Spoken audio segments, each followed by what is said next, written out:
ஆண்டவர் இயேசு கிறிஸ்துவுக்குள் அருமையான சகோதரிகளே, சகோதரர்களே, மாதா தொலைக்காட்சியினுடைய அன்பு நெஞ்சங்களே, உங்கள் எல்லாருக்கும் இனிய வணக்கங்களையும் வாழ்த்துக்களையும் மனமகிழ்வோடு தெரிவித்துக் கொள்கிறேன்.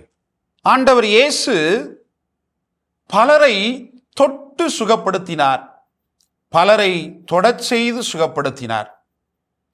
இந்த இரண்டு நிகழ்வுகளுமே பலருக்கு வாழ்வை கொடுத்தது. ஏன்? புதிய வெளிச்சத்தை அவருடைய வாழ்க்கையில் ஏற்படுத்தியது. ஆண்டவர் நூற்றுவர் தலைவருடைய பையனை சுகப்படுத்திவிட்டு பேதுருவினுடைய வீட்டிற்குள்ளாக செல்லுகிறார். அங்கே பேதுருவின் மாமியார் காய்ச்சலால் பலவீனமாக இருக்கிறார். ஆண்டவர் அவருக்கு அருகே சென்று அவரை தொட்டு சுகப்படுத்தினார். இந்த நிகழ்வை பரிசேயர்கள் பார்த்திருக்க கூடும். ஒருவேளை அவர்கள் நினைத்திருப்பார்கள், ஆண்டவர் இயேசு எப்படி ஒரு பெண்ணை தொட்டு சுகத்தை கொடுக்கலாம்? அவருடைய உள்ளத்திலே தவறாக கூட அவர்கள் எண்ணியிருக்க கூடும். ஆனால் ஆண்டவர் இயேசுவுக்கு எது முக்கியம்? ஒரு மனிதன் தன்னுடைய தொடுதலினால் சுகத்தை பெறுவது, அவன் கடவுளுடைய அருளை நிறைவாக பெற்றுக்கொள்ளுகிறான். இந்த நிகழ்வின் வழியாக கடவுள் மேன்மைப்படுகிறார், கடவுளுடைய திருவுளம் அங்கே நிறைவேற்றப்படுகிறது. அதுதான் ஆண்டவர் இயேசுவுக்கு முக்கியம். எனவே யார் என்ன நினைப்பார்கள் என்பதை பற்றியெல்லாம் அவர் கவலைப்பட்டவர் அல்ல. மாறாக தந்தையினுடைய திருவுளத்தை நிறைவேற்றி செய்கிற இந்த புனிதமிக்க காரியத்தின் வழியாக தந்தையினுடைய மேன்மை இந்த சமூகத்தில் விளங்குவதற்காகவே அவர் இந்த காரியத்தை செய்தார் என்பதை நாம் பார்க்கிறோம். இன்னொரு காரியத்தையும் இங்கே நாம் கவனிக்க வேண்டும். பேதுருவினுடைய மாமியாரை தொட்டு ஆண்டவர் சுகப்படுத்துகிறார்.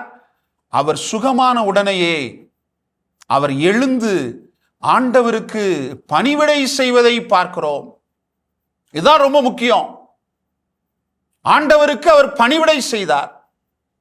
என் அன்புக்குரியவர்களே, இந்த நிகழ்வின் வழியாக நாம் அறிந்து கொள்ள வேண்டிய காரியம், ஆண்டவரிடமிருந்து நாம் நன்மைகளை பெற்றுக்கொள்வது மட்டுமல்ல, பெற்றுக்கொண்டதற்கான கைமாறு எப்படி நம்முடைய வாழ்க்கையில் வெளிப்படுகிறது. ஆண்டவர் இயேசு சொன்னார், தொழுநோயாளர் ஒருவர் வந்து ஆண்டவருக்கு நன்றி சொன்னார். ஆண்டவர் கேட்டார், மீதம் 9 பேர் எங்கே என்று சொல்லி. அதுதான் கைமாறு. ஆண்டவரிடமிருந்து நாம் நன்மைகளை பெற்றுக்கொள்கிறோம், வாழ்வை பெற்றுக்கொள்கிறோம், சுகத்தை பெற்றுக்கொள்கிறோம், விடுதலையை பெற்றுக்கொள்கிறோம். நாம என்ன கைமாற்றினை கடவுளுக்கு வழங்குகிறோம்? அதுதான் அந்த மாமியார் செய்து காட்டுகிற அந்த பணிவிடையாக இருக்கிறது. ஆண்டவருக்கு நாம் பணி செய்ய வேண்டும், ஆண்டவருக்கு நாம பணிவிடை புரிய வேண்டும், ஆண்டவரிடமிருந்து பெற்றுக்கொண்ட நன்மைக்கு சான்று பகர வேண்டும். அந்த சான்று எப்படி வெளிப்படுத்தப்பட வேண்டும்?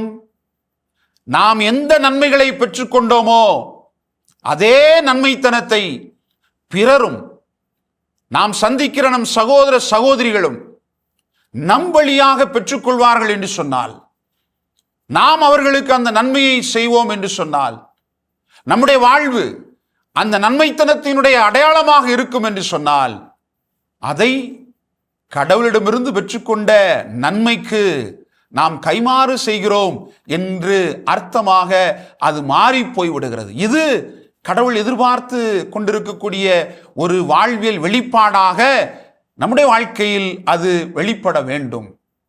எனவே அன்புக்குரியவர்களே, கடவுள் வல்லமை மிக்கவர், ஆற்றல் மிக்கவர். அவருடைய தொடுதலினால் நாம் சுகத்தை பெற்றுக்கொள்ளுகிறோம், நன்மைத்தனங்களை பெற்றுக்கொள்ளுகிறோம். நாம் அவரை தொட்டு சுகத்தை பெற்றுக்கொள்ளுகிறோம், நன்மைத்தனத்தை அனுபவிக்கிறோம்.